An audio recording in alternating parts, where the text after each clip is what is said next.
Hello everyone, my name is Nidhi Verma. जो आज की क्लास में हम लोग देखेंगे वो देखेंगे यूकैरियोटिक सेल। सेल हम लोगों ने स्टार्ट किया था, ऑलरेडी 2 लेक्चर लगा लिए हैं। एक और बात, इस तरीके से समझते हुए नोट्स के साथ तो हम लोग कर ही रहे हैं। इसके अलावा एनसीईआरटी बेस्ड लेक्चर भी मैं अपलोड कर रही हूँ कि अगर आपको एनसीईआरटी रीड करने में प्रॉब्लम आता है तो उस लेक्चर में हम लोग एक एक लाइन कवर करेंगे। जैसे यहाँ पे लिखा गया है कि सिंगल एंड निकोलसन का मॉडल था, फ्लूइड मोज़ेक मॉडल। एक एक लाइन का आपको मीनिंग समझाया जाएगा कि आपको एक एक लाइन एनसीईआरटी की क्लियर होते चले। तो अगर आपको लेक्चर देखना है तो आप इस वीडियो से देख लो। अदरवाइज अगर आपको डायरेक्टली एनसीईआरटी से पढ़ना है, आपको लेक्चर आपका क्लियर है, सिर्फ आपको एनसीईआरटी की लाइंस नहीं समझ में आ रही है, तो मेरे ही चैनल पे आपको डिस्क्रिप्शन में एक का लिंक मिल जाएगा। अदरवाइज एक प्लेलिस्ट तैयार कर रखी है, वहां से भी जाकर के आप लोग देख सकते हैं। ठीक है, तो सेल में हम लोगों ने पूरा देख लिया था, प्रोकैरियोटिक सेल पूरी देख ली थी, ये स्टेनिंग स्टेनिंग सारी चीज करके देख ली थी। और आज हम लोग पूरा स्टार्ट करेंगे यूकैरियोटिक सेल। इस वीडियो में यूकैरियोटिक सेल का ओवरव्यू हम लोग देखेंगे और साथ ही साथ सेल वॉल, सेल मेम्ब्रेन, ये दोनों चीजें देखेंगे। बाकी इंडो मेम्ब्रेन सिस्टम क्या है, उसके आगे के जो भी ऑर्गेनेल्स बचते हैं, न्यूक्लियस बचता है, माइटोकॉन्ड्रिया, प्लास्टिड, ये सब हम लोग इसके बाद वाली क्लास में देखेंगे। एक और बात, अगर आपको नोट्स चाहिए साथ साथ बनाते चलोगे तो बहुत अच्छी बात है, स्क्रीनशॉट ले लो, खुद से बना लो। अदरवाइज आपको टेलीग्राम चैनल पे आपको पीडीएफ मिल जाएगा, वहां से भी जाके अपलोड कर सकते हो।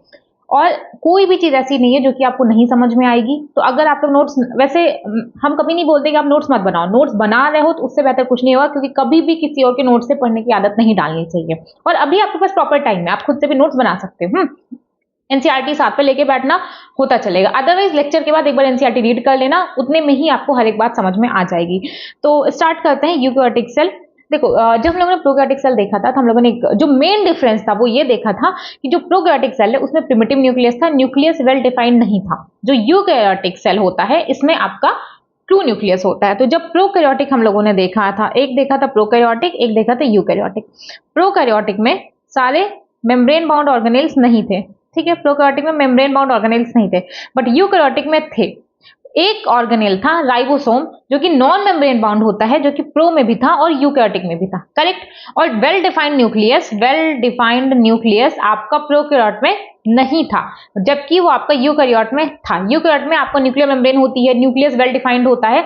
मतलब एक तरफ से देखो ना, अगर आपको लर्न करना है, आपको चीजें समझ में नहीं आ रही है, तो जितनी भी अच्छी अच्छी चीजें आप देखते हो, हर एक चीज आपकी यूकैरियोटिक में है। अच्छी चीज है, ये मत समझ लेना कि प्रोकैरियोट में, ऑर्गेनिज्म में जितनी चीजों की जरूरत है वो सारी चीजें वहां पे है। यूकैरियोट में जितने भी चीजों की जरूरत है वो सारी चीजें यूकैरियोट में। अच्छी चीजें मैंने सिर्फ आपको लर्न करने के हिसाब से बोला, क्योंकि जब मुझे भी इसी तरीके से पहले याद था, जब मैंने पहली बार ये सारी चीजें देखी थी, तो वही मैं आपको बता रही हूँ। अगर आपको इशू है तो आप इस तरीके से समझ सकते हो। अगर अब स्टार्ट करें यूकैरियोटिक सेल में, सबसे पहली बात क्या है, नाम से देखो कि जो यूकैरियोटिक होते हैं, यू का मतलब होता है ट्रू, यू का मतलब होता है ट्रू, और कैरियन का मतलब होता है न्यूक्लियस। तो यूकैरियोटिक सेल में जो मेन सबसे इंपॉर्टेंट बात होती है कि ट्रू न्यूक्लियस होता है। ट्रू न्यूक्लियस का मतलब क्या होता है कि न्यूक्लियस के बाहर आपको, ये मान लो सेल है तो ये न्यूक्लियस है, न्यूक्लियस के बाहर आपको न्यूक्लियर मेम्ब्रेन देखने को मिलती है। अगर न्यूक्लियर मेम्ब्रेन है, अंदर प्रॉपर डीएनए दिया गया, प्रॉपर जेनेटिक मटेरियल है, हर चीज आपकी प्रॉपर है, न्यूक्लियस कवर्ड है न्यूक्लियर मेम्ब्रेन से, तो बोला जाता है कि अब आपके पास यहाँ पे वेल डिफाइंड न्यूक्लियस है, या उसको कहते हैं ट्रू न्यूक्लियस है। सारे मेम्ब्रेन बाउंड ऑर्गेनेल्स आपके पाए जाते हैं कहाँ पे, यूकैरियोटिक सेल में। कंपार्टमेंटलाइजेशन होता है साइटोप्लाज्म में, जो कि साइटोप्लाज्म को चैम्बर्स के फॉर्म में डिवाइड किया जाता है। जैसे मान लो ये कोई सेल है, यहाँ पे माइटोकॉन्ड्रिया होगा, यहाँ पे आपका यहाँ पे न्यूक्लियस है, न्यूक्लियस के साथ ईआर लगा हुआ है, फिर गोल्जी कॉम्प्लेक्स है। इस तरीके से आपको साइटोप्लाज्म में कई सारे कंपार्टमेंट दिखाई देंगे, क्योंकि कई सारे ऑर्गेनेल्स होते हैं, सबका अपना अलग अलग फंक्शन है, सबका अपना अलग अलग, उस हिसाब से वो अपना काम करेंगे। तो साइटोप्लाज्म में ऑर्गेनेल्स की वजह से आपको कई सारे कंपार्टमेंट दिखाई देते हैं। यही यहाँ पे एनसीईआरटी की लाइन है, ये लिखा गया है कि कंपार्टमेंटलाइजेशन होता है, साइटोप्लाज्म को डिवाइड करता है चैम्बर्स में। ये सारी बातें तो देख ली। जब हम लोगों ने 5 किंगडम क्लासिफिकेशन देखा था, 5 किंगडम क्लासिफिकेशन देखा था, तो 5 किंगडम में कौन कौन था आपका, एक था आपका मोनेरा, फिर था आपका protista, fungi, Plantae and Animalia, correct. Total 5 kingdom थे। तो जो पहला था मोनेरा, सिर्फ मोनेरा ऐसा था, मोनेरा यानी कि बैक्टीरिया, सिर्फ मोनेरा ऐसा था, सिर्फ मोनेरा ऐसा था जो कि आता था आपका प्रोकैरियोट्स के अंदर। बाकी जितने भी आपके 4 किंगडम बसते थे वो आते थे आपके, बाकी 4 किंगडम आपके आते थे यूकैरियोट सेल्स के अंदर। ठीक है, आपका प्लांट्स हो गया, आपका फंगस हो गया, आपका प्रोटिस्ट हो गया, आपका एनिमल्स हो गया, हर चीज आएगा आपका यूकैरियोट सेल के अंदर। ठीक है, अब यूकैरियोटिक सेल की अगर बात करो तो यूकैरियोटिक सेल में आपको 3 पार्ट्स देखने को मिलेंगे। सबसे बाहर क्या होगा, जैसे ये है, सबसे बाहर हम लोग के सबसे बाहर क्या होती है, बाउंड्रीज होती हैं। घर हम लोग बनवाते हैं, सबसे बाहर मान लो बाउंड्री नहीं है, सबसे बाहर वॉल देखते हैं, करेक्ट। सबसे बाहर बाउंड्रीज होती हैं। ठीक है, सबसे बाहर बाउंड्रीज होगी, उसके बाद सेल के अंदर साइटोप्लाज्म होता है और न्यूक्लियस होता है। सबसे मेन बात हम लोग यही सारी चीजें तो देखते हैं कि देखो ये मान लो ये कोई सेल है, ठीक, तो सबसे बाहर आपको क्या दिखा, सबसे बाहर क्या है, ये जो हाईलाइट दिख रहा है आपको, ये सबसे बाहर आपको सेल की बाउंड्री दिख गई, करेक्ट। बीच में क्या दिख रहा है, बीच में न्यूक्लियस है, ठीक है, सबसे बाहर सेल बाउंड्री दिख गई, ठीक, ये है सेल बाउंड्री, ये दिख गया न्यूक्लियस। सेल बाउंड्री और न्यूक्लियस के बीच का जो स्पेस होता है ये होता है आपका साइटोप्लाज्म, ये होता है आपका क्या, साइटोप्लाज्म। ये प्लांट सेल है, ये नीचे एनिमल सेल है, ठीक है। अब मुझे कैसे पता चला प्लांट है एनिमल, देखो जब भी प्लांट सेल होगी ना उसमें बहुत बड़ा सा आपको वैक्यूल दिखाई देगी, बहुत बड़ा सा वैक्यूल, ठीक है, ये देखो बहुत बड़ा सा वैक्यूल दिखाई देगा। जबकि जो एनिमल सेल होगा उसमें आपको कोई वैक्यूल कहां दिख रहा है, तो इस तरीके से आप समझ सकते हो कि जब भी आपको बहुत बड़ा सा साइज में वैक्यूल दिखाई दे, वैसे ऐसा कोई पूछेगा नहीं डायग्राम देकर के, लेकिन आप समझ लो कि अगर बहुत बड़ा सा वैक्यूल दिख रहा है तो वहां पे आपको वो आपका प्लांट सेल है। और भी डिफरेंस होते हैं लेकिन मेन आपको दूर से ही पता चल जाएगा, अच्छा ठीक है ये वैक्यूल है, ठीक है। और एनिमल सेल में आपको कोई भी वैक्यूल देखने को नहीं मिलता है। देखो जैसे मान लो ये आपकी सेल बाउंड्री है, बाहर की लेयर, फिर आपका न्यूक्लियस है, सेल बाउंड्री और न्यूक्लियस के बीच का जो स्पेस होता है ये होता है आपका क्या, ये होता है आपका साइटोप्लाज्म, ठीक है, ये होता है आपका साइटोप्लाज्म। तो कितनी चीजें देखी हम लोगों ने यूकैरियोटिक सेल में, 3 पार्ट्स में डिवाइड कर लो। एक होता है सेल बाउंड्री, आउटर लेयर, जितने भी ऑर्गेनेल्स हैं वो सारे आएंगे आपके साइटोप्लाज्म के अंदर। साइटोप्लाज्म का फ्लूइड नेचर का होता है, उसके बाद सबसे बीच में आता है आपका न्यूक्लियस, ठीक है। Nucleus double membrane bound organelle है, न्यूक्लियर मेम्ब्रेन से कवर होता है और उसको कंट्रोलर ऑफ द सेल बोला जाता है। अब न्यूक्लियस को कंट्रोलर ऑफ द सेल क्यों बोला जा रहा है, क्योंकि मैंने आपको इस डे 1 फर्स्ट क्लास में बोला था कि न्यूक्लियस होता है, उसी के अंदर क्रोमोसोम होता है, क्रोमोसोम के अंदर डीएनए प्रेजेंट होता है आपका, और वही डीएनए, उसी डीएनए से आपका आरएनए बनेगा, आरएनए से प्रोटीन और एंजाइम का फॉर्मेशन होता है, और यही एंजाइम आपके सेल को रेगुलेट करने में हेल्प करता है। तो इसलिए सारा काम जब एंजाइम और प्रोटीन से हो रहा है, जब सारा काम इसी से हो रहा है, यही सेल को रेगुलेट कर रहा है, तो फिर ये कहां होता है, जब डीएनए, ये डीएनए से बना ना, अल्टीमेटली डीएनए से आरएनए बना, आरएनए से प्रोटीन और एंजाइम बना। तो एंजाइम बना कैसे, डीएनए से। डीएनए कहां प्रेजेंट था, आपके न्यूक्लियस के अंदर। तो कंट्रोलर ऑफ द सेल कौन हुआ, न्यूक्लियस ही तो हुआ। न्यूक्लियस के अंदर डीएनए प्रेजेंट है, डीएनए से आपका अल्टीमेटली एंजाइम बन रहा है, एंजाइम सेल को रेगुलेट कर रहा है। तो जब एंजाइम सेल को रेगुलेट करता है, और न्यूक्लियस की वजह से ही हो रहा है, क्योंकि न्यूक्लियस में डीएनए प्रेजेंट है, इसलिए न्यूक्लियस को कहा जाता है controller of the cell, cell को कंट्रोल करता है। फिर बात आएगी साइटोप्लाज्म की। जो स्पेस था आपके सेल बाउंड्री और न्यूक्लियस के बीच में, वही होता है, उसी को बोला जाता है साइटोप्लाज्म। ये देखो सेल बाउंड्री और न्यूक्लियस के बीच का जो स्पेस है यही है आपका साइटोप्लाज्म, यही है आपका साइटोप्लाज्म। इसके अंदर आपका पानी आएगा, ठीक है, H2O होता है, वाटर होगा, स्टोर फूड होगा और ऑर्गेनेल्स प्रेजेंट होंगे। देखो ये जो भी आपको ऑर्गेनेल दिख रहा है, गोल्जी अपरेटस कहां प्रेजेंट है, साइटोप्लाज्म में। वैक्यूल कहां प्रेजेंट है, साइटोप्लाज्म में। राइबोसोम कहां प्रेजेंट है, साइटोप्लाज्म में। माइटोकॉन्ड्रिया कहां प्रेजेंट है, साइटोप्लाज्म में। पेरोक्सिसोम कहां प्रेजेंट है, साइटोप्लाज्म में। क्लोरोप्लास्ट कहां प्रेजेंट है, साइटोप्लाज्म में। ये तो न्यूक्लियस को तो छोड़ दो, न्यूक्लियस को छोड़ो, ठीक है ना, न्यूक्लियस तो अलग चीज है, न्यूक्लियस, ठीक है, न्यूक्लियस अलग चीज है। ये जितने भी आपको ऑर्गेनेल्स दिख रहे हैं ये सब आपको कहां दिख रहे हैं, साइटोप्लाज्म में तो देख रहे हैं। जैसे मान लो ये माइटोकॉन्ड्रिया है, ये गोल्जी अपरेटस है, ये इंडोप्लाज्मिक रेटिक्यूलम है, ठीक है, और राइबोसोम, सारे जितने भी ऑर्गेनेल्स होते हैं वो सारे आपको साइटोप्लाज्म में ही देखने को मिलते हैं।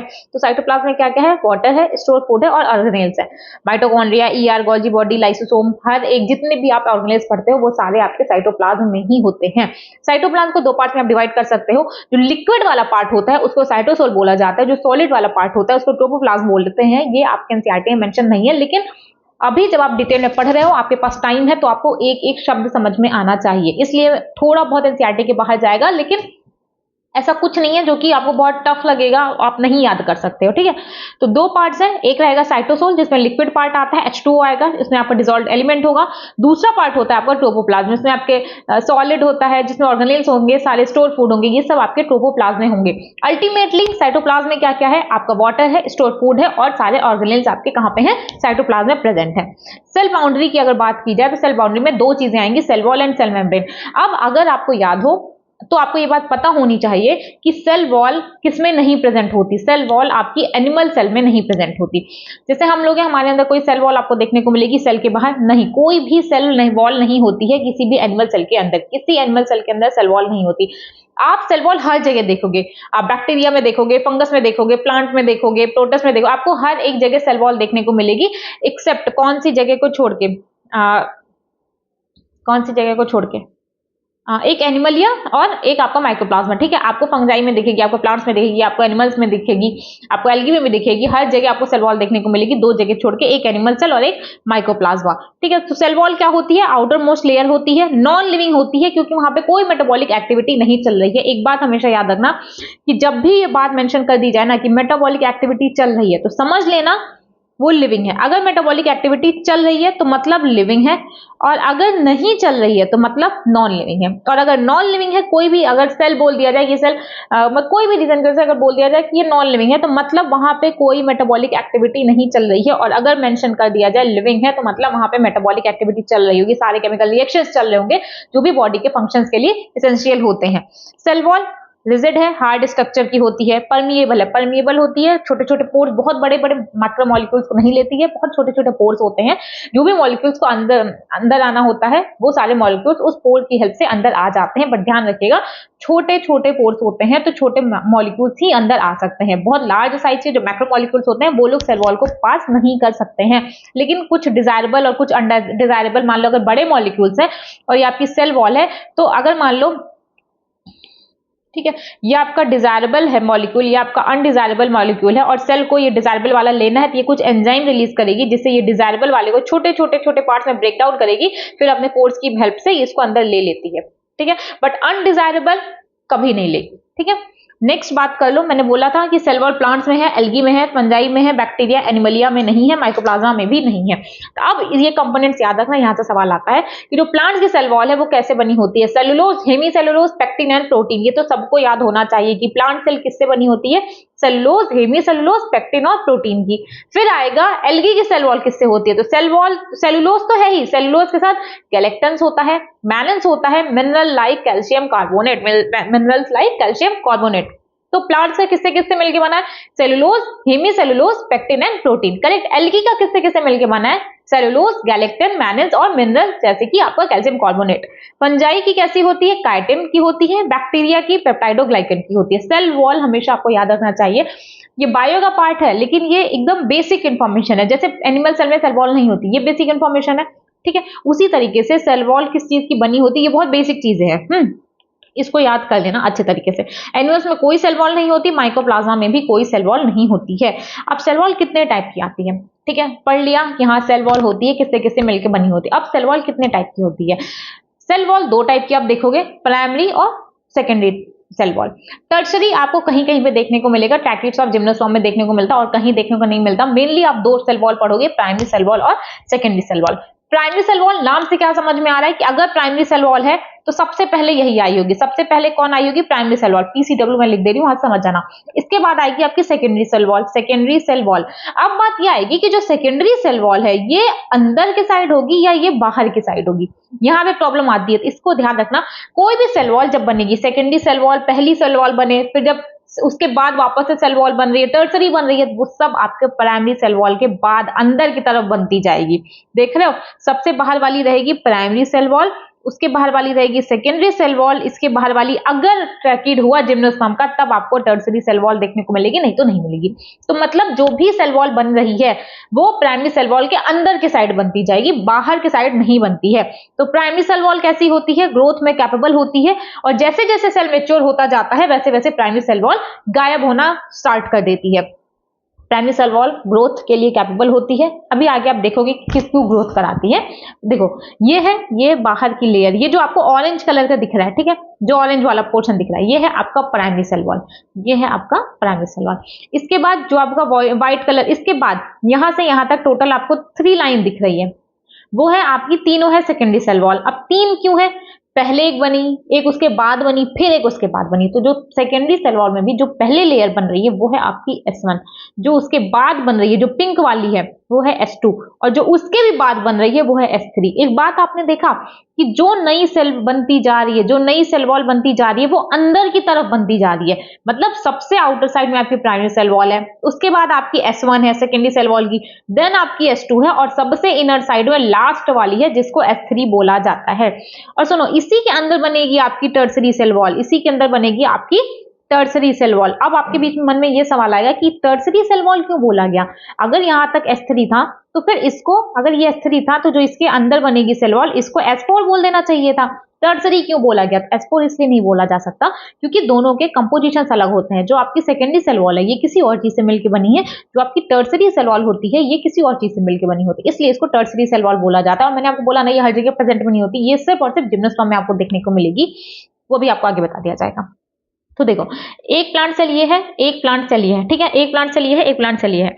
इस दोनों प्लांट सेल के बीच में आपको यहाँ पे ग्रीन कलर का कुछ तो दिख रहा होगा, ठीक है, ग्रीन कलर का कुछ तो दिख रहा है जो कि इन सेल को आपस में जोड़ के रखा है, ठीक है। आपको क्या समझ में आ रहा है डायग्राम से? ग्रीन कलर का कुछ तो है जो कि दोनों प्लांट सेल को आपस में जोड़ के रख रहा है, तो मतलब सीमेंटिंग का काम कर रहा है। कौन कर रहा है? इसी को मिडिल लैमेला बोला जाता है। मिडिल लैमेला क्या होता है? दो सेल्स के बीच का एक कॉमन लेयर होता है, कॉमन लेयर होता है जो कि ये एक सेल, ये एक सेल, दोनों सेल के बीच में प्रेजेंट है, कॉमन लेयर होता है।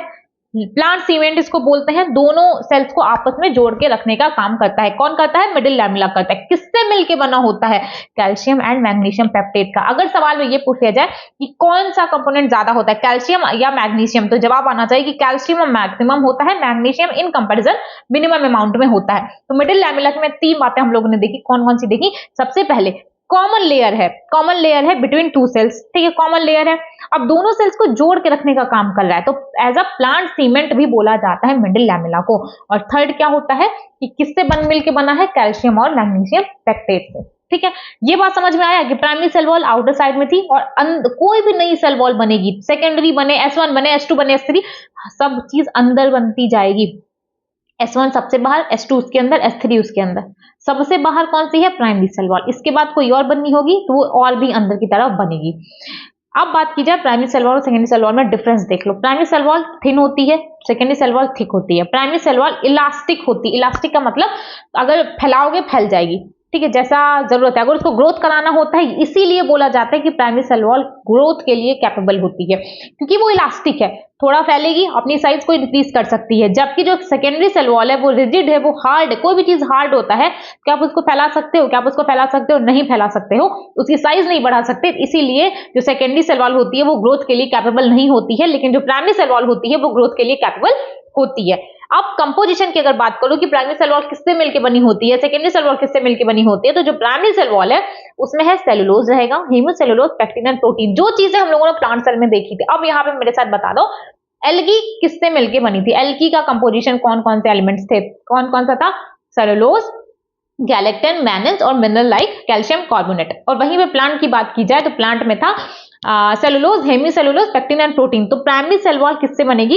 Cellulose, hemicellulose, pectin and protein. और सेम होता है आपका सेकेंडरी सेल वॉल के अंदर भी, सेम रहेगा आपका सेकेंडरी सेल वॉल के अंदर। अब जो प्राइमरी सेल वॉल होता है वो मेरिस्टम सेल्स में देखने को मिलेगा, लेकिन जैसे जैसे सेल मैच्योर होकर के परमानेंट होती जाएंगी वहां पे आपको प्राइमरी सेल वॉल नहीं देखने को मिलेगा, वो ब्रेक होती चली जाती है, वहां पे सिर्फ आपको सेकेंडरी सेल वॉल ही देखने को मिलेगा। यही एनसीईआरटी में लिखा गया है कि जो प्राइमरी सेल वॉल होता है वो जैसे जैसे सेल मैच्योर होती है वो धीरे धीरे गायब होने लगती है, और जो सेकेंडरी सेल वॉल होती है ये मेरिस्टम सेल्स में एब्सेंट होती है। सिंपल सी चीज है, जब मेरिस्टम सेल है, सेल वही बनी है, फिर मैच्योर होगी, उसमें डिफरेंशिएशन होगा, तो जब मेरिस्टम सेल्स होती हैं तो उसमें कोई सेकेंडरी सेल वॉल नहीं होती। जब इसमें वापस से डिवीजन होगा, जब ये वापस से परमानेंट बनेंगी, तब आपको सेकेंडरी सेल वॉल दिखाई देती है।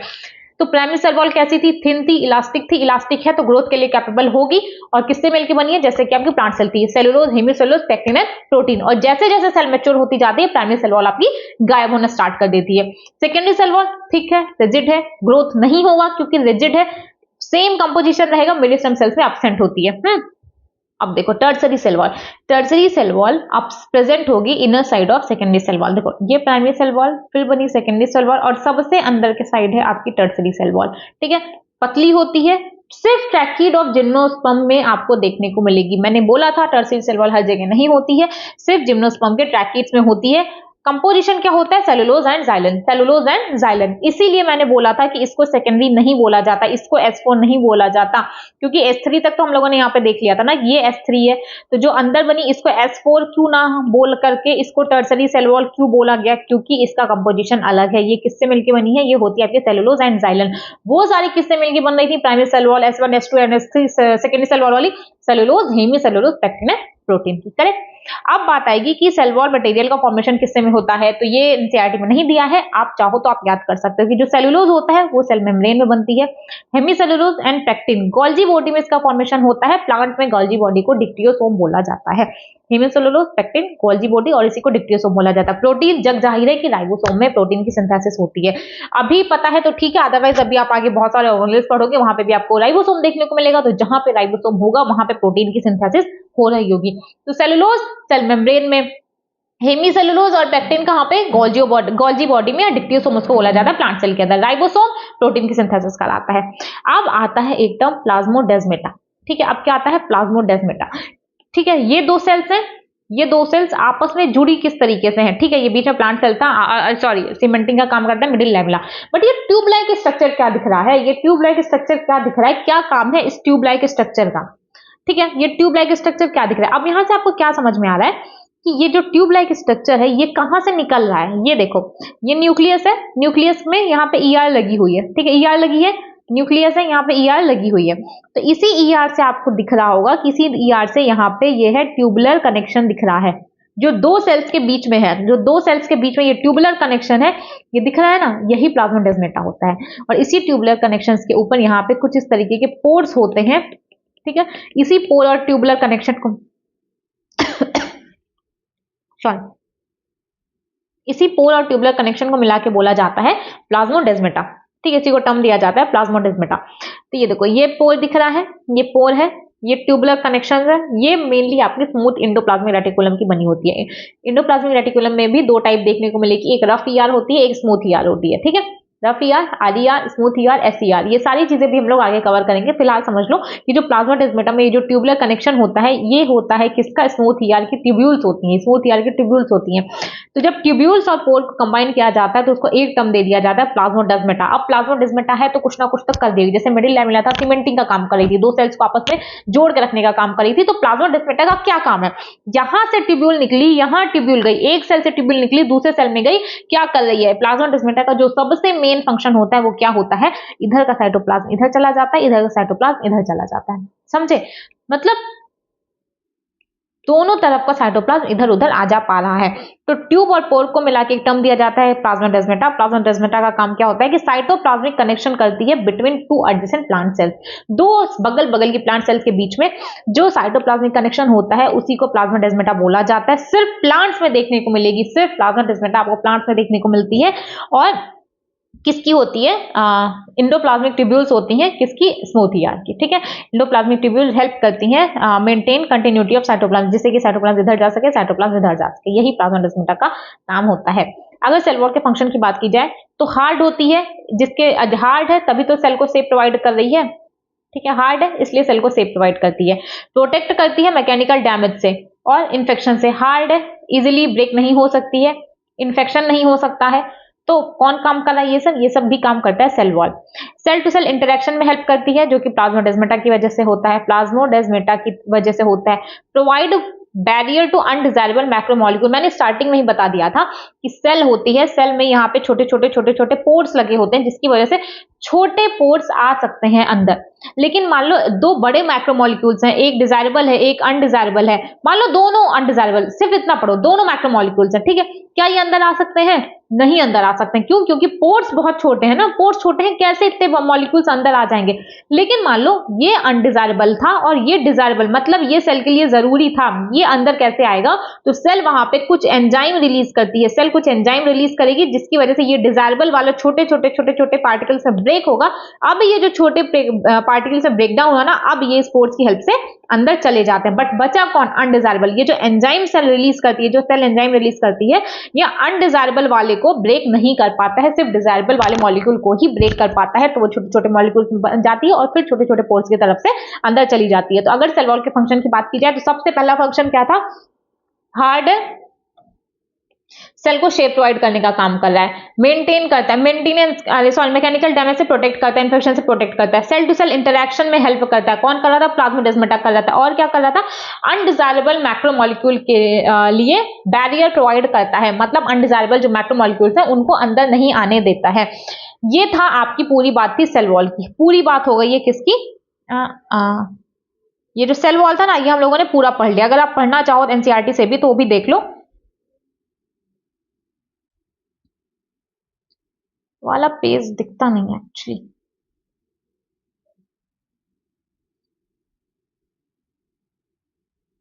इतना ही हो पाएगा। देख, सेल वॉल है, ठीक है। As you may recall a non living rigid structure होता है जिसको सेल वॉल कहा जाता है। Forms and outer covering of the plasma membrane of fungi and plant. Fungi and plant में सेल मेम्ब्रेन की जो बाहर की लेयर होती है उसी को सेल वॉल बोला जाता है। सेल वॉल क्या करता है?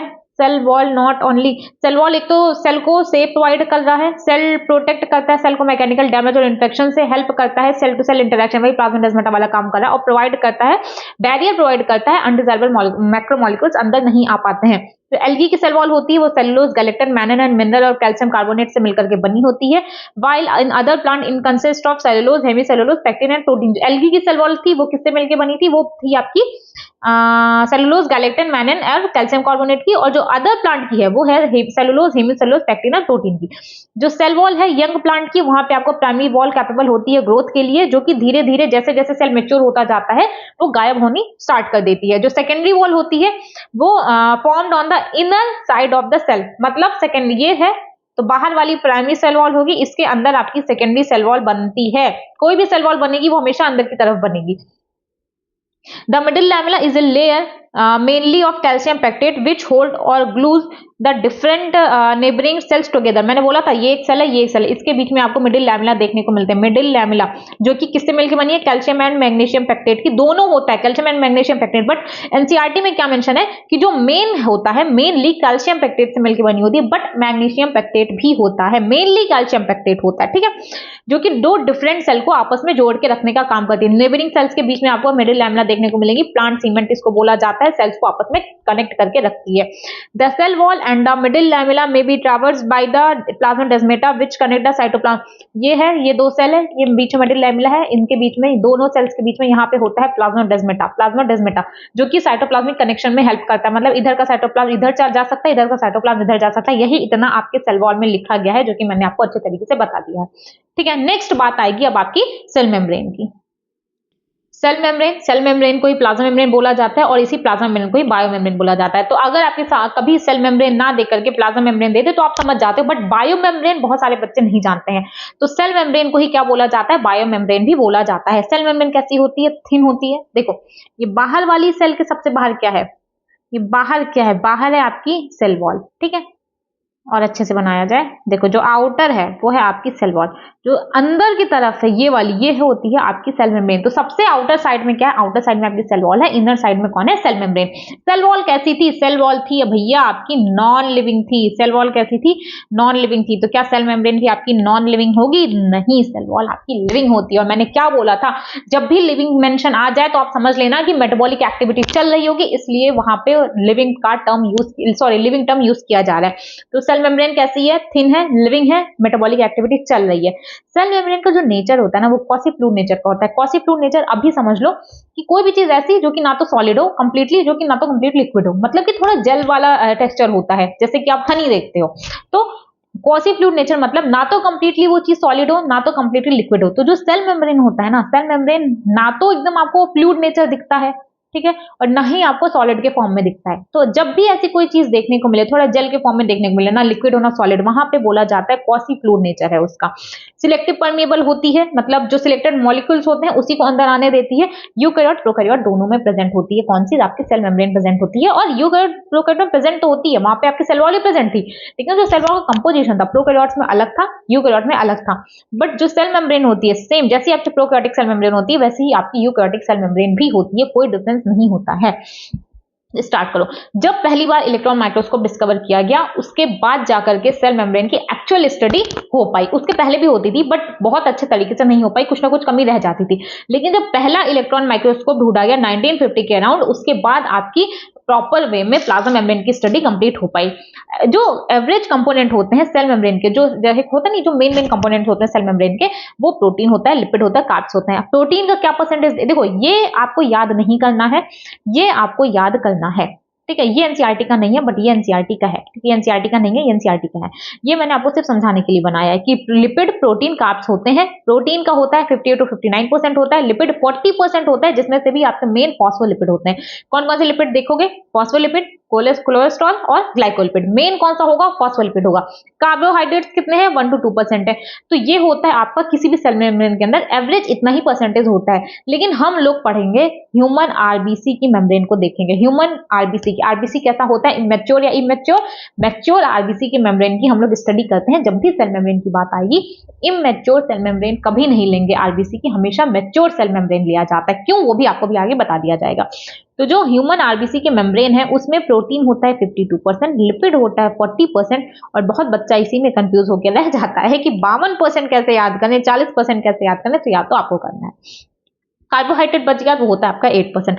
जो रेशियो होता है प्रोटीन और लिपिड का वो आपका कभी कभी वेरी करता रहता है। तो प्रोटीन कितना है? 52%, लिपिड कितना है? 40%, बचा प्रोटीन वो कितना है? 8%। फॉस्फोलिपिड मेन होता है। फॉस्फोलिपिड का आप एक बार स्ट्रक्चर देख लो, फिर हम लोग कंप्लीट सेल मेम्ब्रेन की आगे बात करेंगे। तो फॉस्फोलिपिड में मैंने यहाँ क्या लिखा है? Amphipathic molecule. एम्फीपैथिक मॉलिक्यूल वो मॉलिक्यूल होता है जिसमें हाइड्रोफोबिक नेचर भी हो और हाइड्रोफिलिक नेचर भी हो, मतलब कि वो पर्टिकुलर एक ही मॉलिक्यूल है लेकिन उसका कुछ पार्ट वाटर लविंग है, वाटर की तरफ अट्रैक्ट हो रहा है, कुछ पार्ट वाटर लविंग नहीं है, वो वाटर से दूर भागता है। तो जब भी कोई ऐसा मॉलिक्यूल हो जो हाइड्रोफोबिक और हाइड्रोफिलिक दोनों नेचर उस मॉलिक्यूल में, तब उसको एम्फीपैथिक मॉलिक्यूल बोला जाता है।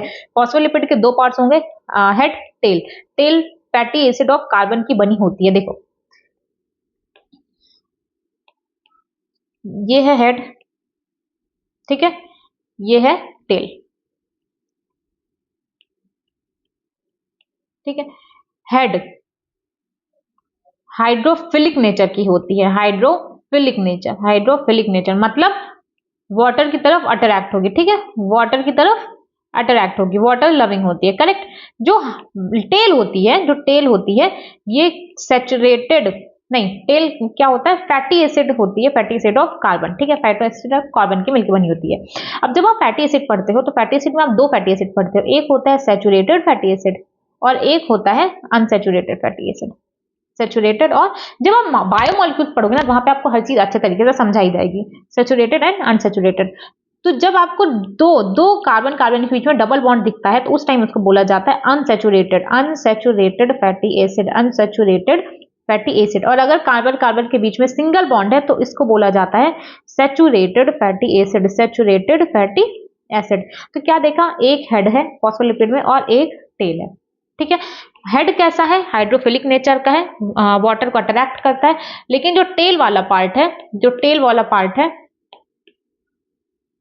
जो टेल वाला पार्ट है ये हाइड्रोफोबिक नेचर का होता है, हाइड्रोफोबिक नेचर का है। ये वाटर से दूर भागता है, ठीक है, वाटर से दूर भागता है, वाटर के पास नहीं जाता है ना। तो अब ये बात समझ में आएगी, तो देख लो यहां से हेड है, वाटर लविंग होता है, पोलर होता है, हाइड्रोफिलिक। वाटर लविंग को ही हाइड्रोफिलिक बोला जाता है, मतलब पानी से कोई प्रॉब्लम नहीं है। और जो टेल होता है ये कार्बन की फैटी एसिड तो है ही, जो टेल है कार्बन की फैटी एसिड होता है, नॉन पोलर होता है, हाइड्रोफोबिक होता है, मतलब पानी देखेगा तो उसको भागना है वहां से। तो और अगर कार्बन कार्बन के बीच में आपको दो लेयर दिख जाए, फैटी एसिड एक सैचुरेटेड होता है, अनसैचुरेटेड, जब बायोमोलिक्यूल पढ़ोगे वहां पे आपको हर चीज पढ़ाई जाएगी। अगर कार्बन कार्बन के बीच में डबल बॉन्ड है तो उसको बोला जाता है अनसैचुरेटेड फैटी एसिड, जो कि लिक्विड होता है। और अगर कार्बन कार्बन के बीच में सिंगल है बॉन्ड है तो उसको सैचुरेटेड फैटी एसिड बोला जाता है। और सैचुरेटेड कैसे होते हैं? आपके सॉलिड होते हैं। और किसी भी मॉलिक्यूल में अगर आपको हाइड्रोफिलिक नेचर भी दिखे, हाइड्रोफोबिक नेचर भी दिखे, तो ऐसे मॉलिक्यूल को बोला जाता है एम्फीपैथिक मॉलिक्यूल, मतलब एक ही सिंगल मॉलिक्यूल से उसमें दोनों नेचर मिल रहा है, वो वाटर की तरफ अट्रैक्ट भी हो रहा है, वो वाटर से दूर भी भाग रहा है। अब मैच्योर आरबीसी को क्यों लिया गया स्टडी के लिए? क्यों? क्योंकि देखो जब हम लोग कोई भी नॉर्मल मॉलिक्यूल देखते हैं ना, कोई भी नॉर्मल सेल मान लो ले लिया, ठीक है, कोई भी नॉर्मल सेल ले लिया, कोई नॉर्मल सेल ले लिया, ठीक है, ये इसकी सेल मेम्ब्रेन है, करेक्ट, सेल मेम्ब्रेन है। अब इसके अंदर न्यूक्लियस होगा, ठीक है, न्यूक्लियस होगा, तो न्यूक्लियस की भी तो सेल मेम्ब्रेन होगी। अब इसके अंदर यहाँ पे इंडोप्लाज्मिक रेटिक्यूलम है, इंडोप्लाज्मिक रेटिक्यूलम है, इसकी भी सेल मेम्ब्रेन होगी। यहाँ पे माइटोकॉन्ड्रिया है, ठीक है, तो अब इसकी भी सेल मेम्ब्रेन होगी।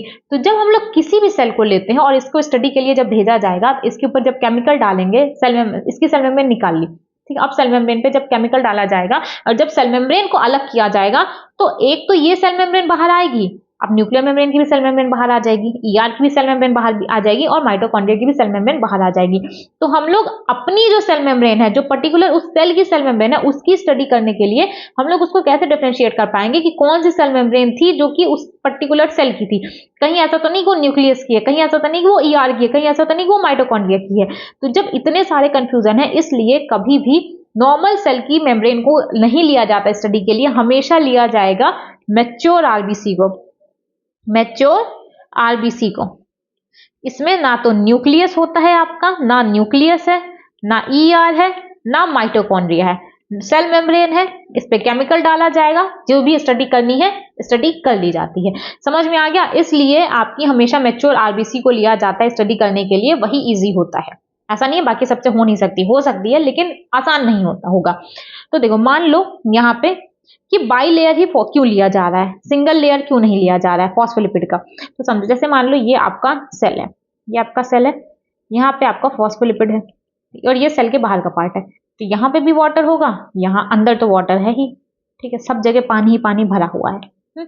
अब देखो क्या होगा, हेड वाला पार्ट,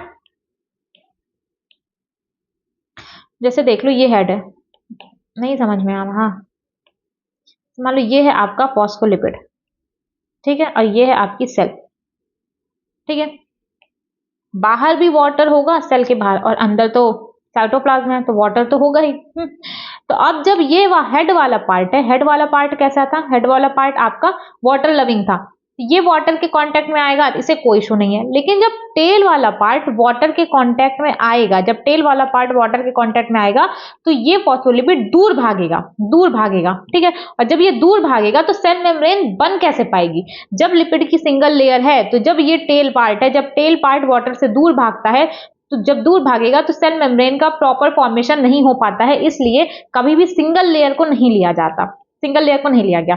अब वहीं पे डबल लेयर को लेके देख लो, अगर डबल लेयर को देख लो क्या होता है।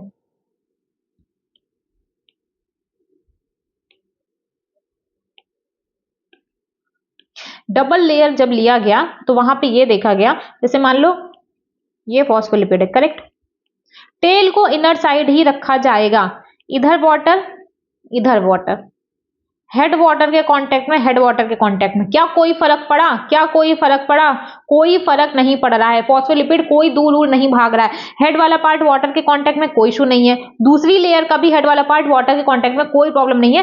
टेल इनर साइड में है, टेल इनर साइड में है, इनर साइड में टेल को क्यों रखा गया, क्योंकि हमें टेल को प्रोटेक्ट करना है एक्वस इन्वायरमेंट से, टेल को प्रोटेक्ट करना है किससे, एक्वस इन्वायरमेंट से, इसलिए टेल को हमेशा इनर साइड में रखा जाएगा। अब समझ में आया कि क्यों डबल लेयर लिया गया, क्यों डबल लेयर लिया गया फॉस्फोलिपिड की, बाई लेयर क्यों ली जाती है, सिंगल लेयर क्यों नहीं ली जाती। अब पता चला सिंगल लेयर रहेगा तो जो टेल है वो दूर भागेगा, डबल लेयर था इनर साइड में आ गया, भागने भागने का कोई झंझट खत्म हो गया सारा, ठीक है, इसलिए डबल लेयर लिया जाता है, सिंगल लेयर नहीं लिया जाता है जब भी फॉस्फोलिपिड की, इसलिए बाई लेयर होती है। तो देखो ये है साइटोप्लाज्म है, कहां गया, ठीक है, ये सेल है, सेल का साइटोप्लाज्म है, सिंगल ले लिया गया। हेड कैसा था, हेड हाइड्रोफिलिक था, और टेल कैसी थी, हाइड्रोफोबिक है।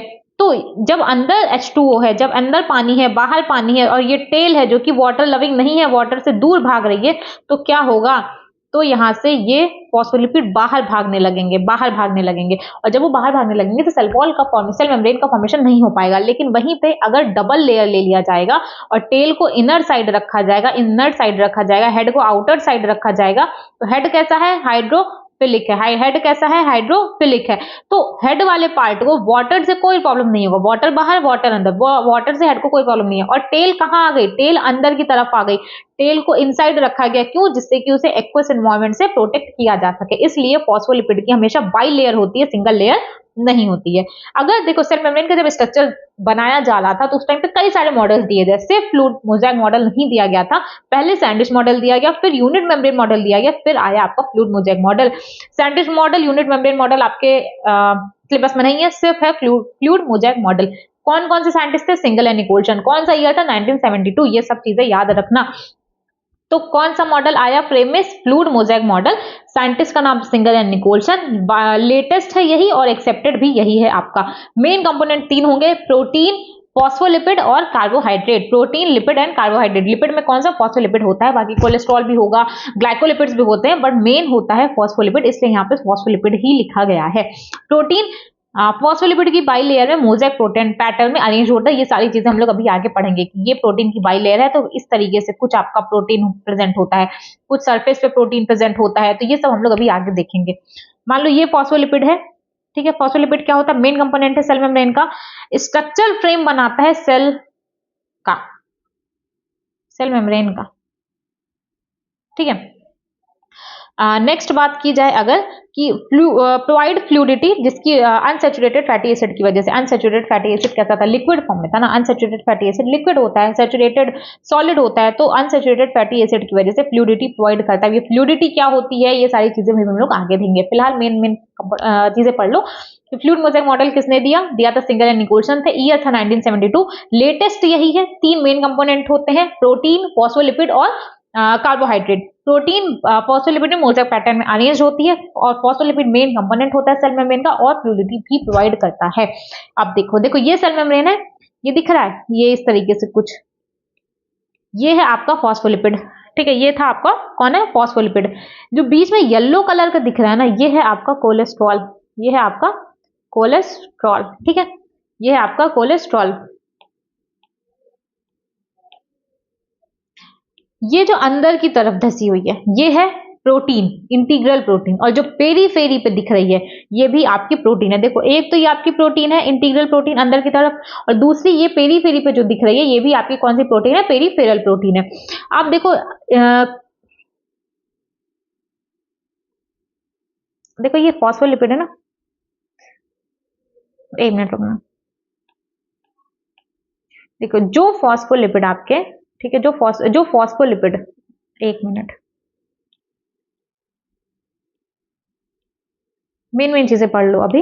ये इंटीग्रल प्रोटीन है और ये पेरीफेरल प्रोटीन। इंटीग्रल प्रोटीन अंदर की तरफ दिख रही है, पेरीफेरल प्रोटीन आउटर की साइड दिख रही है।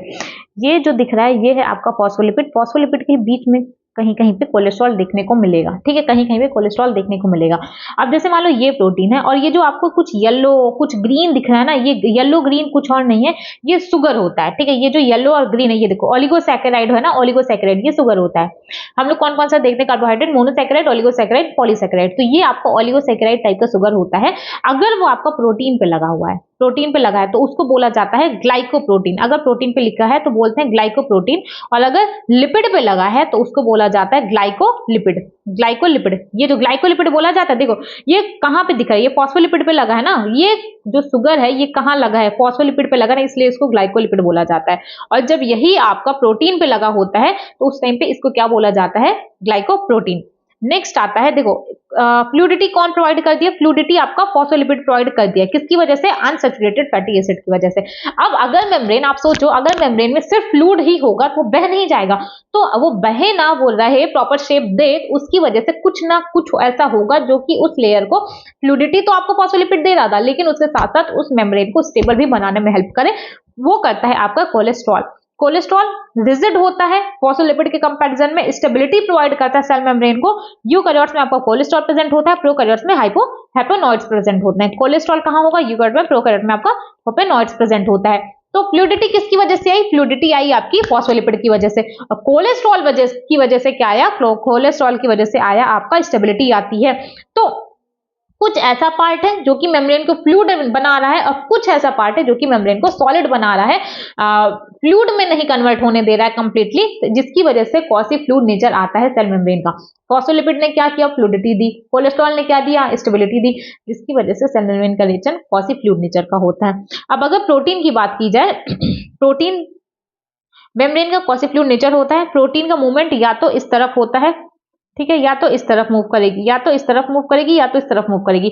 ये मेम्ब्रेन है, ये प्रोटीन है, या तो इधर मूव करेगी, या तो इधर मूव करेगी, या तो इधर मूव करेगी, या तो इधर। जब भी कोई चीज इधर और उधर मूव कर रही है, तो मतलब लैटरल मूवमेंट ना, ये होता है ये अपर साइड और लोअर साइड मूवमेंट कर, बट अगर ऐसे ऐसे मेम्ब्रेन में मूव कर रही है तो दैट मीन्स ये लैटरल मूवमेंट कर रही है। तो लैटरल मूवमेंट किसकी वजह से हो रहा है? लैटरल क्वासी फ्लूइड नेचर जो होता है सेल मेम्ब्रेन का, जिसकी वजह से क्वासी फ्लूइड नेचर का सेल मेम्ब्रेन का, और इसी क्वासी फ्लूइड नेचर होने की वजह से प्रोटीन का लैटरल मूवमेंट होता है पूरी लिपिड की बाइलेयर में। कैसा मूवमेंट होगा? लैटरल मूवमेंट होता है। कैसा मूवमेंट होता है? लैटरल मूवमेंट होता है। किसकी वजह से? क्वासी फ्लूइड नेचर की होने की वजह से। अब मेम्ब्रेन को फ्लूइड नेचर का ही क्यों बनाया गया? उसमें फ्लूइडिटी क्यों दी गई? कुछ तो रीजन होगा, तो उसका रीजन है, बहुत सारे सिग्निफिकेंस है जिसमें आपकी मेम्ब्रेन का फ्लूइड नेचर होना हेल्प करता है। जैसे कि फर्स्ट आता है आपका सेल ग्रोथ। कोई सेल है, इसमें ग्रोथ हो रहा है, ठीक है, साइज सेल अपनी बढ़ा रही है। साइज अगर मान लो फ्लूइड नेचर नहीं होता, एकदम हार्ड होता, तो वो क्या अपनी साइज कभी बढ़ा पाता? जवाब आएगा नहीं, कभी वो अपनी साइज नहीं बढ़ा पाता। इसके लिए सेल ग्रोथ के लिए मेम्ब्रेन का फ्लूइड नेचर होना जरूरी था। नेक्स्ट आएगा सेल डिवीजन कराने में भी हेल्प करता है फ्लूइड नेचर होने की वजह से। जब हम लोग साइटोकाइनेसिस पढ़े थे, सेल डिवीजन में जब अपन साइटोकाइनेसिस देखते हैं तो वहां पे क्या देखते हैं कि सेल फोरो बनती है। इस तरीके से होता है, यहाँ पे सेल फोरो का फॉर्मेशन बनता है, सेल अंदर की तरफ धंसना स्टार्ट कर देती है। देखो ये दिख रहा है, ये अंदर की तरफ सेल प्रेस होती है, और सेल प्रेस हो किस इतनी इजीली? अगर सेल मेम्ब्रेन रिजिड होती तो क्या अंदर प्रेस करना इजी था? तो जवाब आएगा नहीं, फ्लूइड नेचर था, फ्लूइड नेचर था जिसकी वजह से अंदर की तरफ प्रेस करना आसान था, और वापस से अल्टीमेटली आपकी दो सेल्स बन जाती हैं। तो सेल डिवीजन में भी कौन हेल्प किया? जो मेम्ब्रेन फ्लूइड नेचर का था, वो उसकी वजह से आपके सेल डिवीजन में भी मदद मिल रही है। इंडोसाइटोसिस में भी हेल्प मिलती है, सिक्रीशन में भी, और इंटरसेलुलर जंक्शन के फॉर्मेशन में भी मिलती है। इंडोसाइटोसिस मतलब क्या होता है? मान लो कोई पार्टिकल है, इसको कोई फूड है, उसको सेल के अंदर आना, मान लो ये आपकी सेल है, ये है, ये मेम्ब्रेन से आके लगा, मेम्ब्रेन को अंदर की तरफ पुश किया, मेम्ब्रेन को अंदर की तरफ पुश किया, तो मेम्ब्रेन थी, फ्लूइड नेचर था, वो धीरे धीरे अंदर की तरफ धंसती चली गई, और ये इस तरीके से अंदर वेसिकल्स के फॉर्म में आ जाता है। सिक्रीशन, ऐसी को एक्सोसाइटोसिस भी बोला जाता है। कोई था, पार्टिकल्स थे, ये वेसिकल्स के फॉर्म में आ गए, और धीरे धीरे धीरे धीरे फॉस्फोलिपिड होने की वजह से फॉस्फोलिपिड से मर्ज होने लगे, ठीक है, धीरे धीरे उससे फ्यूज हुए, और फ्यूज होते होते होते होते बाहर निकल गए। तो जब एंडोसाइटोसिस हुआ तब क्या हुआ कि कोई मॉलिक्यूल्स था वो मेम्ब्रेन से जुड़ने लगा, जुड़ते जुड़ते जुड़ते जुड़ते अंदर की तरफ फ्यूज हुआ, और फिर अंदर आकर के रिलीज कर दिया गया सेल के अंदर। और जब सिक्रीशन होगा तो सेम इसका रिवर्स प्रोसेस होगा, वेसिकल्स के फॉर्मेशन में आएगा और मेम्ब्रेन से जाके फ्यूज होगा और उस तरीके से बाहर निकल जाएगा। तो एंडोसाइटोसिस में भी फ्लूइडिटी हेल्प कर रही है, एक्सोसाइटोसिस या सिक्रीशन में भी हेल्प कर रही है, इंटरसेलुलर जंक्शन में भी हेल्प करती है। देखो ये प्रोटीन है, ये सेल मेम्ब्रेन है, ठीक, ये इसकी प्रोटीन है, सेल मेम्ब्रेन है, सेल मेम्ब्रेन पे इस तरीके से प्रोटीन लगी हुई है, करेक्ट। जब ये इधर उधर मूव करेगी, जब ये लैटरल मूवमेंट होगा, लैटरल मूवमेंट आएगा, तो इधर जब आएगी प्रोटीन, इधर आएगी तो आपस में आके फ्यूज होकर के इंटरसेलुलर जंक्शन बना देती है। इंटरसेलुलर जंक्शन बनाने में भी कौन हेल्प किया? वो हेल्प करता है आपका, देखो मेम्ब्रेन का फ्लूइड नेचर था, फ्लूइड नेचर की वजह से ही प्रोटीन की लैटरल मूवमेंट पॉसिबल हो पाई थी। अगर लैटरल मूवमेंट यहाँ पे नहीं हो रही होती तो क्या ये प्रोटीन कभी पास आते? जवाब आएगा पास नहीं आते। तो जब पास ही नहीं आते तो जंक्शन किस तरीके से बनता? तो पास क्यों आए, जंक्शन क्यों बना? क्योंकि प्रोटीन्स आपस में पास आए, प्रोटीन्स में लैटरल मूवमेंट हुई, और लैटरल मूवमेंट किसकी वजह से हो रही थी? जो क्वासी फ्लूइड नेचर था सेल मेम्ब्रेन का, उसी की वजह से तो लैटरल मूवमेंट हो रही थी प्रोटीन की। जब प्रोटीन की लैटरल मूवमेंट हुई तो वो इंटरसेलुलर जंक्शन का फॉर्मेशन वहां पे हो जाता है। तो सिग्निफिकेंस क्या था फ्लूइडिटी का? 4-5 हम लोगों ने देखा। एक, सेल ग्रोथ में मदद की, सेल डिवीजन में मदद की, इंटरसेलुलर जंक्शन बनाने में हेल्प किया, इंडोसाइटोसिस और आपका सिक्रीशन में भी आपका हेल्प कर रहा है। फिर आएगा नेक्स्ट आपका प्रोटीन। प्रोटीन कैसा था? मैंने 2 प्रोटीन बताया था, पेरिफेरल प्रोटीन, इंटीग्रल प्रोटीन, ठीक है। एक था आपका पेरिफेरल, जो कि मान लो ये आपकी सेल मेम्ब्रेन है, ठीक है, ये आपकी सेल मेम्ब्रेन है, तो कुछ प्रोटीन होगा यहाँ पे लगा होगा, करेक्ट, कुछ प्रोटीन होगा अंदर की तरफ लगा होगा, ठीक है। तो जो बाहर लगा है सेल मेम्ब्रेन के, जो बाहर लगा, ये सेल मेम्ब्रेन है, ठीक है, ये सेल मेम्ब्रेन है, तो जो बाहर होगा, बाहर, इसको बोला जाता है पेरिफेरल प्रोटीन, और जो अंदर की तरफ लगा होता है इसी को इंटीग्रल प्रोटीन बोला जाता है। पेरिफेरल पेरीफेरी पे है, इसी को एक्सट्राइंसिक प्रोटीन बोलते हैं, अंदर वाला इंटीग्रल बोला जाता है। पेरीफेरल पेरीफेरी पे है, कोई भी चीज जब घर के बाहर होती है तो उसको वहां से निकालना इजी होता है, तो जब ये पेरीफेरी पे है, सरफेस पर अरेंज्ड होता है, इजिली सेपरेट किया जा सकता है और एंजाइमेटिक एक्टिविटी में हेल्प करता है। इंटीग्रल प्रोटीन अंदर की तरफ कंप्लीटली, या तो कंप्लीट धसी होगी सेल मेम्ब्रेन में, जैसे मान लो ये सेल मेम्ब्रेन है, या तो इसमें कंप्लीटली इस तरीके से धसी हुई होगी प्रोटीन, अदरवाइज आधी धसी होगी, ठीक है। टोटली या पार्शली बरीड होती है विद इन बाइलेयर, कौन सी? Integral protein. टोटली भी बरीड हो सकती है और पार्शली भी, टोटली वाली ये है, पार्शली वाली ये है। तो कौन सी होगी आपकी इंटीग्रल प्रोटीन। और जब ये सेल मेम्ब्रेन के अंदर है तो क्या इसे बाहर निकालना पॉसिबल है, तो आंसर आएगा इजिली रिमूव नहीं किया जा सकता। अगर ये क्वेश्चन पूछ ले कि कौन सी प्रोटीन होती है जिसको इजिली रिमूव करना पॉसिबल है, तो वो होता है आपका पेरिफेरल प्रोटीन। कौन सी नहीं होती है, इंटीग्रल प्रोटीन को इजिली रिमूव करना पॉसिबल नहीं होता है। नेक्स्ट आएगा आपका कार्बोहाइड्रेट, शुगर या ओलिगोसैकेराइड, इसी को बोला जाता है। जैसे हम लोगों ने कौन कौन से कंपोनेंट पढ़ लिए। अगर ये पूछा जाए कि सेल मेम्ब्रेन को फ्लूइडिटी कौन प्रोवाइड करता है, तो फ्लूइडिटी किसकी वजह से आई थी, फॉस्फोलिपिड की वजह से आई थी। सेल मेम्ब्रेन को स्टेबल कौन किया, स्टेबल किया था कोलेस्ट्रॉल स्टेबल किया था। और इसी फ्लूइडिटी और इसी स्टेबिलिटी की वजह से जब दोनों चीजें सेल मेम्ब्रेन में प्रेजेंट है, तो इसलिए सेल मेम्ब्रेन का नेचर हुआ था कैसा, क्वासी फ्लूइड नेचर हुआ था। और क्वासी फ्लूइड नेचर की वजह से ही प्रोटीन की लैटरल मूवमेंट पॉसिबल हो पाई थी। अब आएगा कार्बोहाइड्रेट, शुगर या ओलिगोसैकेराइड। अब कार्बोहाइड्रेट, शुगर, ओलिगोसैकेराइड क्या है, जैसे ये सेल मेम्ब्रेन था ना, ये सेल मेम्ब्रेन है। अब सेल मेम्ब्रेन में ये जो आपको कुछ इस तरीके से स्ट्रक्चर दिख रहा है, ये क्या है, ये कुछ नहीं है, ये आपका होता है शुगर। और शुगर कौन सी, मोनोसैकेराइड, ओलिगोसैकेराइड, पॉलीसैकेराइड, 3 टाइप की होती है। तो कौन सी शुगर होती है, ओलिगोसैकेराइड होती है। अगर आपकी ओलिगोसैकेराइड की पिंक वाला ऑरेंज कलर का प्रोटीन दिख रहा है ना, अगर ये आपके प्रोटीन पे लगी हुई है तो इसको ग्लाइकोप्रोटीन बोला जाता है। और अगर लिपिड पे लगी है तो इसको ग्लाइकोलिपिड बोला जाता है। यही चीज यहाँ पे मैंने बताया हुआ है कि अगर कार्बोहाइड्रेट, शुगर, ओलिगोसैकेराइड, एक तो ये आपके आउटर साइड है, सेल मेम्ब्रेन के आउटर साइड होता है, इनर साइड नहीं होता। इन आउटर साइड मतलब देखो इस साइड ही आपको दिख रहा होगा, ये सेल है, ये आपकी सेल होती है, ठीक है, ये आपकी सेल है, ये आपका सेल मेम्ब्रेन है। तो आउटर साइड ही आपकी सैकेराइड देखने को मिल रही है, इनर साइड में कोई कोलेस्ट्रॉल कोई कार्बोहाइड्रेट नहीं होता है। तो यही चीज यहाँ पे लिखी गई, आउटर साइड होता है, मिनिमम परसेंटेज में होता है। और अगर कार्बोहाइड्रेट लिपिड के साथ जुड़ता है तो उसको ग्लाइकोलिपिड बोला जाता है, अगर प्रोटीन के साथ जुड़ता है उसको ग्लाइकोप्रोटीन बोला जाता है। ये यहां तक आपका सेल मेम्ब्रेन पूरा कवर हो चुका है। नेक्स्ट आएगा मॉलिक्यूल का ट्रांसपोर्ट कैसे होता है। अगर पढ़ना चाहो तो वैसे पढ़ लेना, कोई भी ऐसी चीज मैंने मिस नहीं की है, ठीक है, हर चीज मैंने करा दिया है। ट्रांसपोर्ट ऑफ मॉलिक्यूल की अगर बात करोगे तो मेम्ब्रेन होता है, मेम्ब्रेन में जो ट्रांसपोर्ट होता है मॉलिक्यूल का, पहले एक कंप्लीट चैप्टर था ट्रांसपोर्ट इन प्लांट्स, अब वो हट चुका है। तो फिलहाल देख लो, मेम्ब्रेन में 2 तरीके का ट्रांसपोर्ट होता है, एक पैसिव एक एक्टिव। पैसिव मतलब एनर्जी की रिक्वायरमेंट नहीं पड़ेगी, एक्टिव मतलब एनर्जी की रिक्वायरमेंट पड़ रही है। पैसिव में कैसा होता है, मेम्ब्रेन अपनी सिलेक्टिव परमिएबल है। पैसिव मतलब कंसंट्रेशन के अलोंग चल रहा है, कंसंट्रेशन के अलोंग मूव कर रहा है। कोई भी चीज जब फ्लो में मूव करती जाए, खुद से एनर्जी ना लगानी पड़े, मतलब जब कोई भी चीज हाई कंसंट्रेशन से लो कंसंट्रेशन की तरफ, जब मान लो आपकी गाड़ी है ब्रिज के ऊपर खड़ी है, ठीक है, ब्रिज पर ढलान होता है, ढलान है, इस तरीके से ढलान है, अपन की गाड़ी यहाँ है, यहाँ अपन को ले आना है, तो क्या हमें कोई एनर्जी, गाड़ी बंद भी कर दोगे ना तब भी वो नीचे आ जाएगी, ठीक है, आपको कुछ करने की एक्स्ट्रा एफर्ट डालने की जरूरत नहीं है, गाड़ी आपकी नीचे आ जाएगी धीरे धीरे। तो मतलब हायर कंसंट्रेशन से जब भी कोई चीज लोअर कंसंट्रेशन की तरफ मूव करती है, हमें किसी एनर्जी की जरूरत नहीं पड़ती है। अलोंग कंसंट्रेशन ग्रेडियंट काम करता है, इसी को पैसिव ट्रांसपोर्ट बोला जाता है, मतलब हाई कंसंट्रेशन से लो कंसंट्रेशन की तरफ मूव कर रही है। और पैसिव ट्रांसपोर्ट का एक पार्ट होता है डिफ्यूजन, उसको बोला जाता है। कोई भी चीज अगर हायर कंसंट्रेशन से लोअर कंसंट्रेशन की तरफ मूव करती है तो इस टाइप के ट्रांसपोर्ट को डिफ्यूजन बोला जाता है। और जब वाटर के मूवमेंट को बोला जाता है, वाटर मॉलिक्यूल जब मूव करते हैं उस टाइम डिफ्यूजन ना बोल करके वहां पे एक टर्म यूज किया जाता है ऑस्मोसिस, कि वाटर कैसे मूव करते हैं, वाटर मूव करते हैं ऑस्मोसिस, वाटर ऑस्मोसिस करते हैं। ओके, एक्टिव ट्रांसपोर्ट क्या होता है, कंसंट्रेशन के अगेंस्ट मूव करता है। और जब भी कोई चीज कंसंट्रेशन के अगेंस्ट काम करे, मान लो ये है, अब अपन को यहां से यहां जाना है, यहां से यहां जाना है, ठीक है, लोअर टू हायर जाना है, लोअर टू हायर जाना है, अब एनर्जी लगानी पड़ेगी। कई बार ऐसा होगा कि सिर्फ एनर्जी से काम नहीं चलता है, सिर्फ एनर्जी से काम नहीं चलता, कुछ कैरियर प्रोटीन चाहिए होते हैं, कुछ चैनल्स चाहिए होते हैं।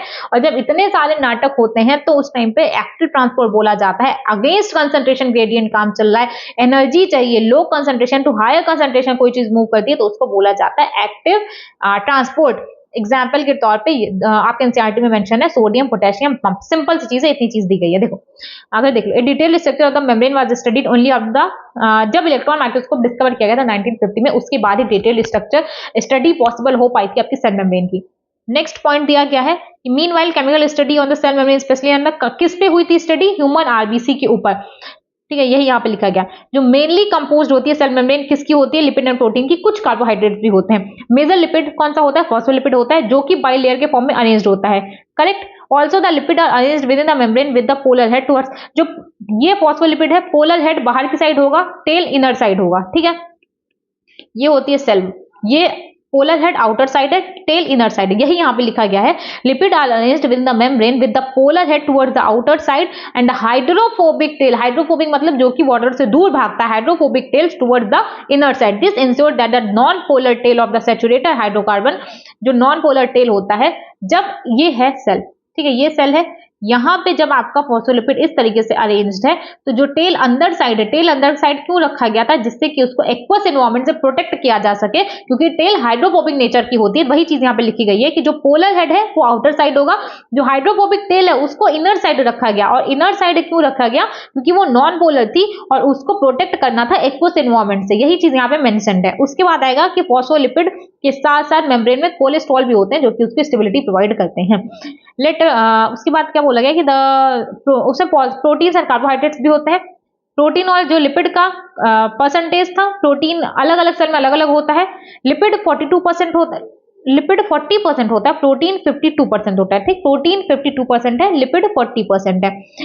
प्रोटीन दो टाइप के होंगे, इंटीग्रल और पेरिफेरल। पेरिफेरल प्रोटीन सरफेस पे होंगे और जो इंटीग्रल प्रोटीन होंगे वो पार्शली या टोटली बरीड होंगे मेम्ब्रेन के अंदर।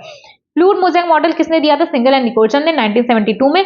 और क्वासी फ्लूइड नेचर इन्होंने बताया कि लिपिड का क्वासी फ्लूइड नेचर होता है और जिसकी वजह से लैटरल मूवमेंट होती है प्रोटीन्स की पूरी बाइलेयर के अंदर। ये है, ये प्रोटीन है, ये इधर मूव करेगा या इधर मूव करेगा, लैटरल मूवमेंट होती रहती है ना। और मूवमेंट, लैटरल मूवमेंट जो हो रहा है मेम्ब्रेन में लैटरल मूवमेंट पूरी मेम्ब्रेन में जो होता रहता है, वो इसी की वजह से फ्लूइडिटी मेजर की जाती है। Fluid nature of the membrane is also important from the point of view. Fluid nature जो है मेम्ब्रेन का, वो किसमें किसमें हेल्प करता है, cell growth, cell division, secretion, endocytosis और साथ ही साथ इंट्रासेलुलर जंक्शन के फॉर्मेशन में। कौन कौन से, cell growth, formation of intercellular junction, secretion, endocytosis और सेल डिवीजन। एक भी चीज ऐसी एनसीईआरटी की नहीं है लिटरली, अभी तक अगर आपने पूरा एंड तक लेक्चर लगाया तो आपको कुछ भी ऐसा नहीं दिखेगा जो कि आपके एनसीईआरटी में मेंशन नहीं है। अब मैंने बोल दिया है, ठीक है। One of the most important function plasma membrane is the transport of molecule. Transport of molecule एक और भी ज्यादा इंपॉर्टेंट फंक्शन होता है। मेम्ब्रेन सिलेक्टिव परमेबल होती है और मेनी मॉलिक्यूल्स कैन फॉर्म, कुछ मॉलिक्यूल्स होते हैं जिसमें एनर्जी की रिक्वायरमेंट नहीं होती है, उस टाइप के ट्रांसपोर्ट को पैसिव ट्रांसपोर्ट बोला जाता है। न्यूट्रल सॉल्यूट में move across the membrane by the process of simple diffusion as along the concentration gradient। जब डिफ्यूजन होता है, along concentration gradient होता है, उस टाइम किसी भी एनर्जी की जरूरत नहीं होती है। और मूवमेंट किधर से होता है, from higher concentration to lower concentration। water may also move across this membrane from higher to lower concentration। और जब वाटर के मूवमेंट की बात की जाएगी तो उसको ऑस्मोसिस बोला जाता है। As a polar molecule cannot pass through the non-polar lipid bilayer, उसको कैरियर प्रोटीन की जरूरत होती है। और जब भी कैरियर प्रोटीन की जरूरत हो, हमें अगेंस्ट कंसंट्रेशन ग्रेडियंट काम करना पड़े और एनर्जी की रिक्वायरमेंट हो, तो उसको बोला जाता है एक्टिव ट्रांसपोर्ट। एक्टिव ट्रांसपोर्ट बोला जाता है lower to higher concentration molecules को मूव कराना होता है। एटीपी का यूटिलाइजेशन होता है, एग्जांपल है सोडियम पोटेशियम पंप। हर एक चीज मैंने आपके एनसीईआरटी से कवर की है, कोई भी चीज एनसीईआरटी के बाहर जो भी नीड था वो गया है। अदरवाइज सेल वाले चैप्टर में बहुत ज्यादा एनसीईआरटी के बाहर देखो इस साल भी कुछ नहीं आया था, हर चीज एनसीईआरटी की लाइन से था, बस कुछ इंट्रोडक्शन वाले पार्ट था जो कि आपने नहीं देखा था, कुछ साइंटिस्ट का नाम दे दिया गया था, इसलिए वहां से दिक्कत आई है। ये बाकी अगर आपको नोट्स चाहिए तो आप टेलीग्राम ज्वाइन कर लीजिएगा, वहां पे आपको नोट्स मिल जाएगा। और इसके अलावा मैंने अपना मेंटरशिप सेशन भी स्टार्ट किया है। मेंटरशिप सेशन, उसमें मेंटरशिप में क्या होगा, जितना पॉसिबल आपकी हेल्प की जा सकती है उतना पॉसिबल आपकी हेल्प की जाएगी। जैसे कि आपको वीकली शेड्यूल दिया जाएगा, अगर आपको वीकली शेड्यूल करने में प्रॉब्लम आ रही है तो आप डेली इंटरैक्ट कर सकते हैं हम मुझसे ही, ठीक, आप डेली इंटरैक्ट भी कर सकते हैं। और डेली हर बच्चे के लिए मेरे लिए पॉसिबल नहीं होगा, लेकिन कुछ बच्चे जो कि एक्चुअली बहुत ज्यादा वीक है पढ़ने में, वो एकदम ही मैनेज नहीं कर पा रहे हैं, तो उस टाइप के बच्चों की हेल्प की जाएगी। अदरवाइज जितनी भी मदद, देखो एक तो आपको वीकली शेड्यूल प्रोवाइड किया जाएगा, साथ ही साथ एनालिसिस, टेस्ट के एनालिसिस में आपकी हेल्प की जाएगी, आपको प्रॉपर बताया जाएगा कि किस तरीके से सब्जेक्ट को मैनेज करना है। इसके अलावा कोई भी अगर आपको पढ़ाई से डाउट आता है, पढ़ाई से रिलेटेड, वो सारे डाउट्स भी आपके मेंटरशिप में क्लियर किए जाएंगे। तो अगर आपको मेंटरशिप सेशन ज्वाइन करना है तो डिस्क्रिप्शन में लिंक मिल जाएगा, आप वो भी वहां से जाके ज्वाइन कर सकते हैं। अदरवाइज कोई भी डाउट आया इस लेक्चर से रिलेटेड आप कमेंट में भी जाके बता सकते हो, अदरवाइज आप टेलीग्राम ज्वाइन कर लीजिए, वहां से भी बता सकते हैं।